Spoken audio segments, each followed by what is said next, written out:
The best way to approach this topic with any child, but particularly young children, is to ask them, what do you know? So clarifying what is their understanding, and then finding out how are they feeling about it. We assume immediately that kids are sad, and some of them are. Some of them may be really happy because, hey, mom and dad are home and I don't have to go to daycare and I'm loving all these changes. Some are feeling really disappointed because they're not able to do their regular activities, they're not able to see their friends. So find out what emotions they're experiencing and then validate them.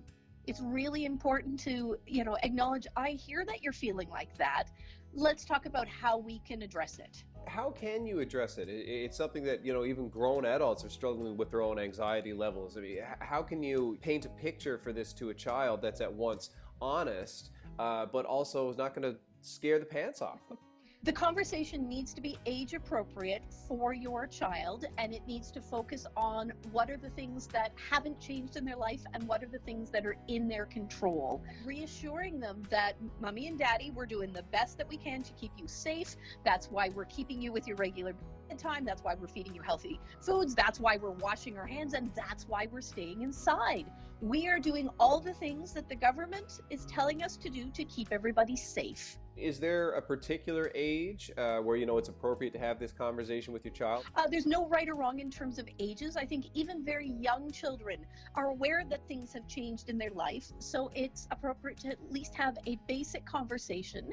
And really young children in particular respond well to art activities and play activities to help process their feelings. So maybe it's you get out the Play-Doh and you make little monsters that look like COVID, or if you've got older kids, make it look like the COVID virus, and then maybe you go around and you smush it and you stomp it, or maybe you have things like Anna and Elsa suddenly come out and they freeze it in their place.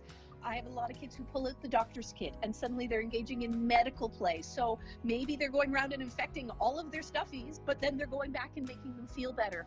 Those are the kind of ways that very young children are likely to process and explore their feelings around this. Are you finding parents also with a whole separate anxiety about how to communicate this with their children? Well, one of the main things that I'm actually talking to parents about is managing their own stress levels and getting their own coping strategies under control, because we know that especially really young kids pick up on the mood and the behavior and the tension and behavior adults in their household.